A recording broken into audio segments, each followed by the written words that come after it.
And it's been the week from hell for Harry and Meghan as their true colours were exposed in a series of damning public attacks.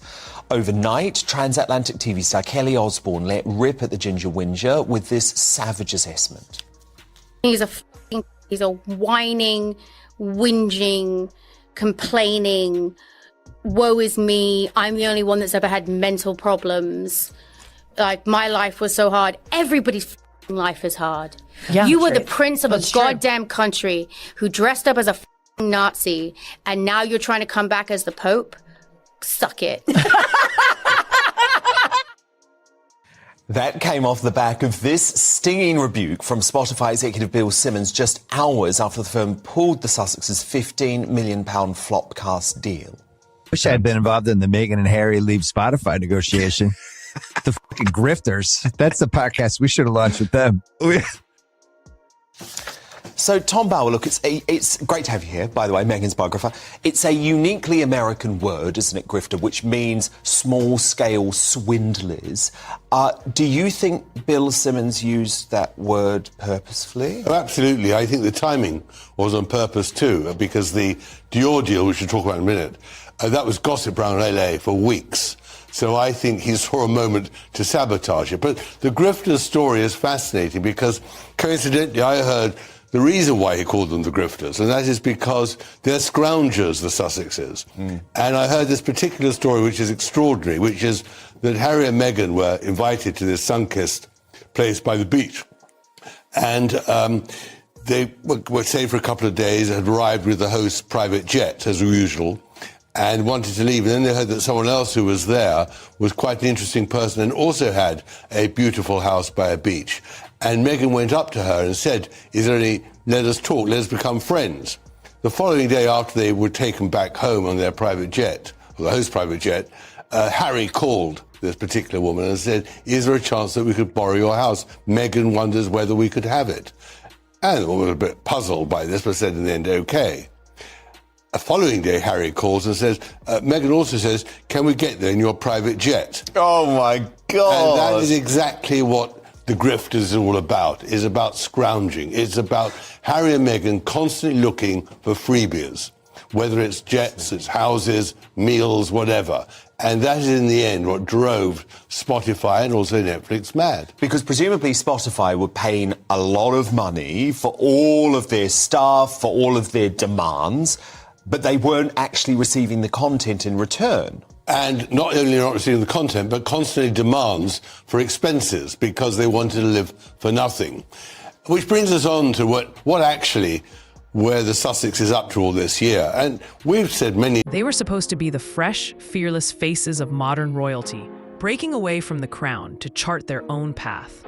But now, Meghan and Harry's glamorous post-palace life is crumbling faster than anyone imagined.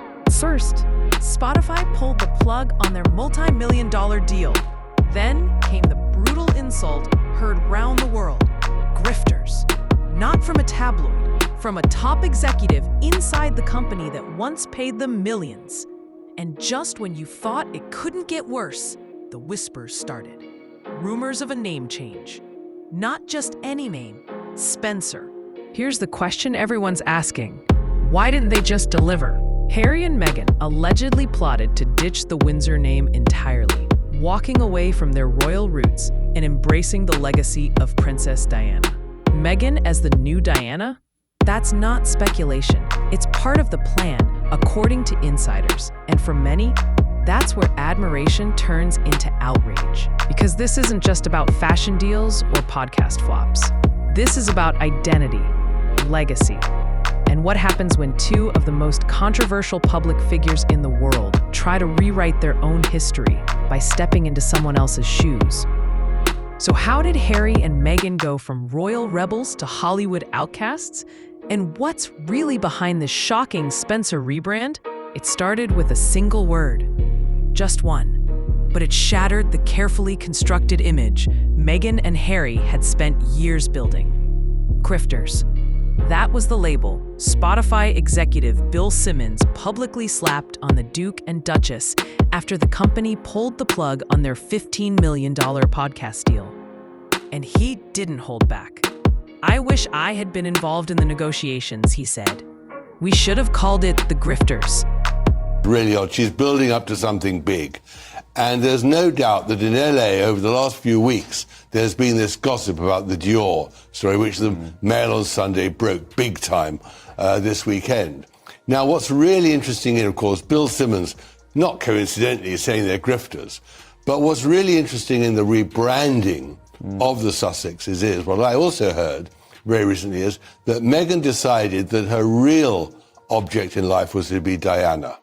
That has always been her passion. That has also been Harry's passion. And Meghan went to the extent of suggesting that they should drop the name Windsor and take the surname Spencer. So she'd be Meghan Spencer, the new Diana. And I think this is a plan that they have actively discussed? They've actively discussed it, not only by themselves, but with others too. This isn't something that's plucked only in their minds. They were actively trying to recast themselves as Diana and Meghan Spencer. And that is... So he would go from Harry Windsor to... Harry Spencer too, his mother's name. But that would be a devastating Well, it blow was, but that is to his father. Absolutely, it's all about the break-off. And they also have given up the Sussex title because you've got the new incarnation of Diana, which I think it all makes sense if you look at the extraordinary photographs of Meghan this weekend. Very thin, very, very thin, getting ready for the Dior modelling. You know, the new Sharon Stone or Cara Delevingne. I mean, the image was important, and it's all now sabotaged. Everything is broken up. And that's a great blow to them because they're looking for something new, and now they're going to have to look for something again. So potentially changing their name, I mean, that's a seismic thing to do. They'll be aware of that. Presumably, Tom, the suggestion there is they acknowledge that this has been a disaster so far in Hollywood. It hasn't worked out as they hoped. Absolutely, and that was, I think, what we hadn't realised until now, and that's why Dior, it's just a way out of it. Yeah. I say we never negotiated. She was looking for a whole new world. Let's just clarify, Dior, once the grifter comment came out, and once the story ran in the Mail on Sunday, Dior have seen the backlash and quickly said, no. We never... Brutal? Yes.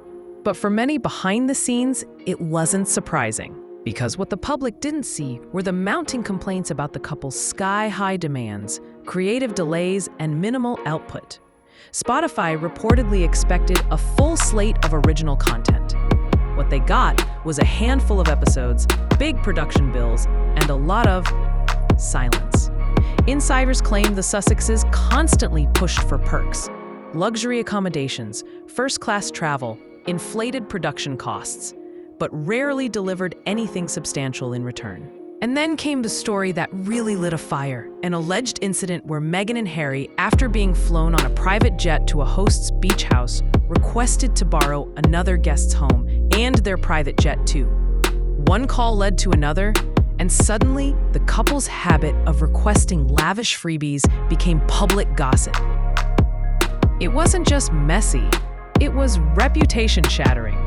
Because once the grifter label stuck, it gave voice to something many had whispered for years. Were Meghan and Harry more interested in cashing in than creating anything real? But as damaging as that was, it was only the beginning. Because what they did next stunned even their most loyal fans. Just when the grifter backlash reached its boiling point, another rumor surfaced. One so bold, so bizarre, that people weren't sure whether to laugh or panic. Meghan and Harry were allegedly planning to ditch the Windsor name altogether. Not just drop their titles, but fully rebrand themselves as Harry and Meghan Spencer, Diana's family name.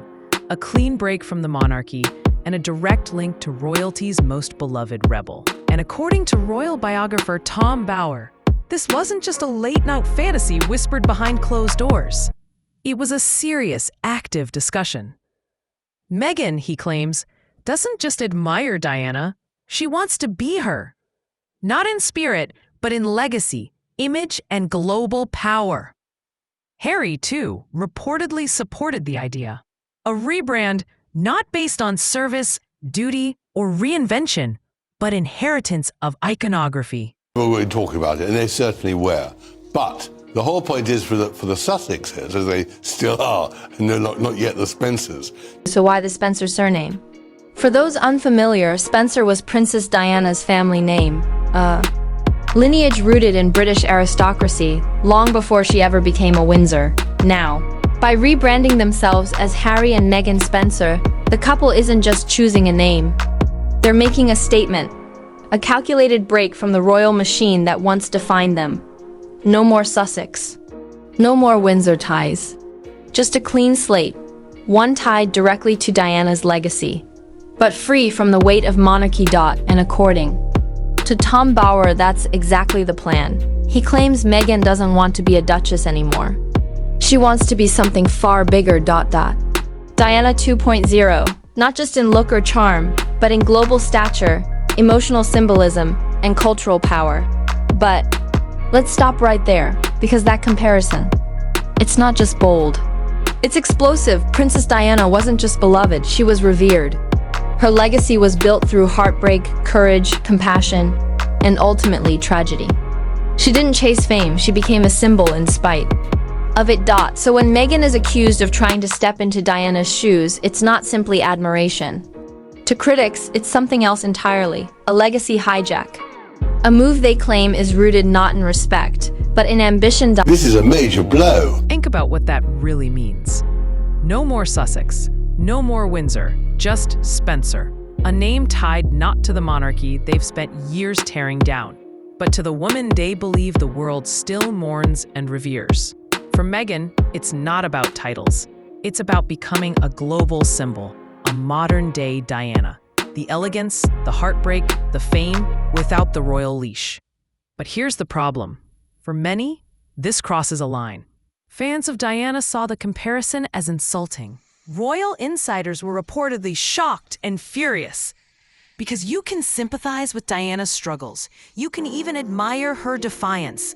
But trying to step into her name, that's not tribute. That feels like identity theft. And just as the whispers about this shocking reinvention started to spread, Meghan's silence became deafening. But as we'd soon learn, that silence had a purpose. As Meghan quietly plotted her next move, fashion insiders were buzzing. Whispers of a major collaboration between Meghan and Dior were spreading across Los Angeles like wildfire. To some, it made perfect sense. A high-fashion rebrand to position Meghan as the next global icon, stepping into the luxury space where influence means millions. The runway-ready photos, the extreme weight loss, the strategic silence, it all pointed to one thing, a calculated transformation. But just as the buzz reached fever pitch, everything collapsed. It was almost poetic. On the very weekend, the Mail on Sunday dropped a major story about the Dior deal.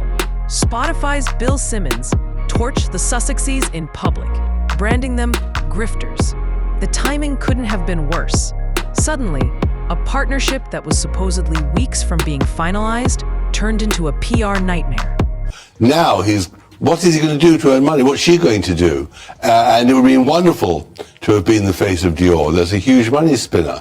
And so they are really, at the end of it, they've sabotaged themselves. They've shot themselves in the foot by being so controversial. And I think that is what people like Dior and other corporations fear. They don't want to be associated with that sort of controversy. So what, the Sussexes is a tainted brand? A tainted brand, even a damaged brand, and now a brand which is looking for survival. And so it's going to be really fascinating to see where they get people to spend this sort of money on them again. And they need a lot. They need at least 3 to 4 million a year just to pay their overheads. Because you've obviously got the house, there's a big mortgage on that house, but it's the costs, isn't it, of running that sort of estate, not to mention, by the way, the legal battles that Harry insists on pursuing and at great cost, right? And he's got no concept of money. He's never had to worry about money in his life. He'll now have to start worrying about money. She has worried about money all her life, which has been her driving force. And she suddenly finds herself with the possibility of not having this huge income. And that really does worry her. And I think that does put real pressure on them and their relationship. But Tom, I mean, look, fascinating revelations, and there's clearly so much going on behind the scenes. But when you look at all of this, though, on a sort of macro level, I guess, why did they not just do the work? Why did they not just make the podcast episodes? I mean, are they really that lazy and entitled? Because basically Spotify and Netflix delivered them an opportunity of a lifetime. Did they not realise what they had handed to them on a platter? Well, Harry has never had to do any work, really. He's only taken orders in the army, and that was the end of his life. He's never done anything. Meghan really has never had the discipline other than as an actress in Suits, and then everything was done for her. She came, read her lines perfectly, and went away. Spotify was actually expecting them to produce the goods, and that requires a lot of imagination, hard work, but also inspiration and talent. And that's one thing which Harry severely lacking, isn't it? And Meghan hasn't either. Meghan is a one-trick pony. It was just Suits. Well, what's so sad, isn't it?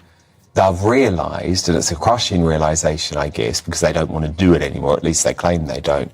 The only thing anyone's interested in commercially is them slagging off their own family, and that just brings you so much terrible karma. Well, and that's what's so interesting, that 2 or 3 weeks ago, if you remember, we were discussing how they said they weren't going to discuss any more their family.